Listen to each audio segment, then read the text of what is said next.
personally checked them. These numbers have been scrutinized over and over and over again. You asked that a third-party auditor independently review, provide certification.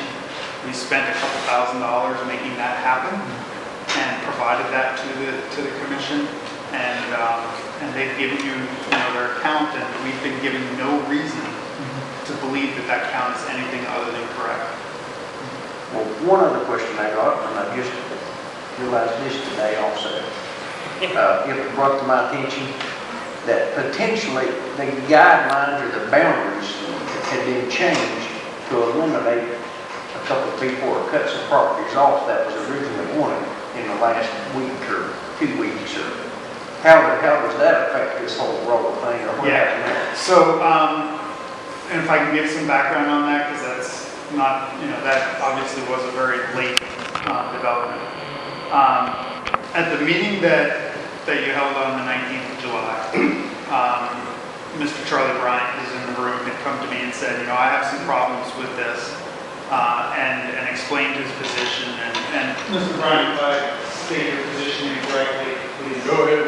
But Mr. Bryant was instrumental in the sale of land from Mauer Lumber to the Brighams, and also in the sale from Mauer Lumber to Silver Creek when they developed Silver Creek. Specifically, as part of compensation for his role, he negotiated ownership of certain acreage of land. And in that negotiation for compensation of services rendered, he negotiated that land should not be held liable for anything more than a reasonable maintenance or user fee. And Mr. Bryant shared with me that he believed that the mere opportunity to be special assessed on that property goes against the very spirit of that contract and that deed that he had. In fact, Mr. Litzy had made a reference to that in one of the public meetings prior. And until Mr. Bryant and I spoke and I saw the deed language, I had no understanding of what that claim was. We discussed the claim in great detail, and I agreed at the time we discussed it to do what I could to actually remove his property, the properties in question, from the district boundaries. The challenge was finding a boundary that still maintained a continuous district boundary and got it in all the way into their point. In the copy of the proposed language that I sent you to draft the order, it amends the district, and there's a map provided in a way that removes properties from Silver Mountain, HOA, anyone who owns property in there, and also Sunrise at Silver Creek.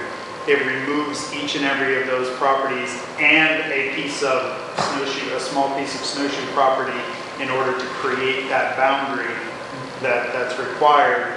Those individuals are removed from the proposed. If you were to approve the order with that amendment, it would remove those properties from the district. So how would that change? How would that impact the votes? It impacts 17 unique owners. I think it's 19 total owners, but 2 own properties at other places as well. Of those 17 unique owners, 12 of them filed unique protests.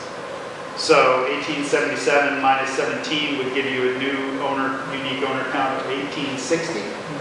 The protest threshold on 1860 would be 465. If you remove the 12 protests, you would have 447. So you would now be 18 away.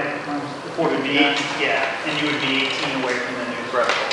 It actually makes it spread more. It actually spreads more. I mean, it was, and now that I understand, it was a fairly unique, unanimous. Well, I guess the question I would have at this point is, how could we certify the auditor's report if this wasn't not taken into effect? I do want to point out, you're not required to certify the auditor's report because you asked for the auditor's report, not the statute. Right? So you have to believe that it's not 25%. If I believe it's a reasonable step to acknowledge that what the auditor had to say is true, and if what if the impact of that actually increases the variance, I would, hope that you would feel comfortable still moving forward that it's not 25%, because it actually becomes, less than 24.45. It's right about that point, because originally when we got into it, we weren't going to get into it because we didn't have the manpower to do it, and that's why we asked for the auditors. I'm familiar with Mr. Litsky and Mr. Bryant, and I've met with both of them, and so I'm familiar with what he's talking about right now, and that's proper. I believe, when we talked, I believe Mr. Bryant's, assertions are valid claims. That he worked for that, right, and that was compensation. It wasn't just a gift that, Change. We're looking at a boundary of what's changed. So what was the original? I have it on paper, not that it's all that much. Yeah, ours is pretty small. I'll put it online. But essentially, this is the parcel that Snowshoe owns that was removed in order to create a contiguous outside boundary to reach this property right in here. So the boundary moves to here. So you took this square out and this piece right here. Yeah, the adjacent piece there. So it comes, Touch the back on. kind of around right here, basically. Yep. So what was the point of taking all this out? To create a consistent outer boundary and not have an island within the district. Now, what do you mean a consistent outer boundary? You mean percentage-wise? No, What's physically consistency here? but In the red, you can't have it. Right, well, why does it need to be that wide? Why do you just... oh, because this was a parcel this was a separately taxed parcel, so we were able to provide you with a legal description of that parcel so that it can be clear within the petition of the legal description of what it is. So where this is touching right here, Yes. You want me to look at that? how would, if it touches right there, then this don't have a break in it. It's adjacent. The rule is it has to all be adjacent boundary. And this is an adjacent boundary because it meets. So even though you were just surrounded, I'm saying this is part of your property right here. I mean, it looks to me like if it's touching right here, I don't see how it's your property. I mean, it looks to me like it has to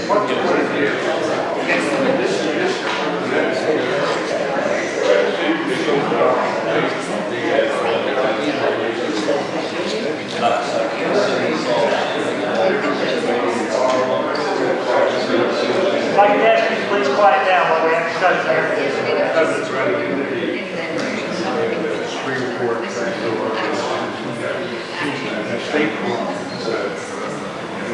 State legislature should not change. So this is the way we're looking at it out. And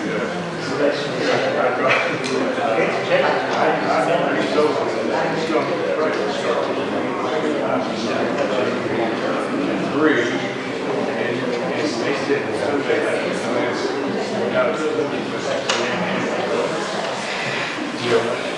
And there's, what do we say, 18 lots?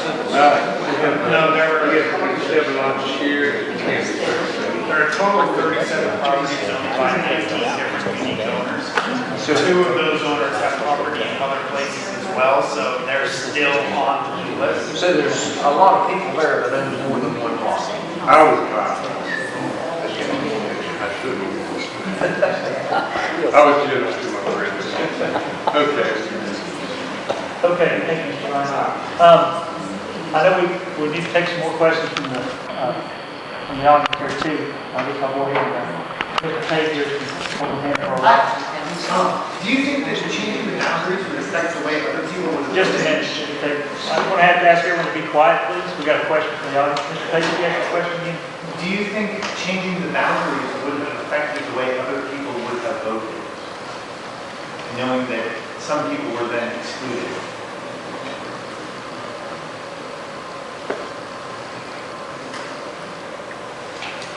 I'll also point out that those properties don't pay to the mountaintop assessment as it is today, so there is no contribution by those properties to the services that we're trying to supplement as it is today. So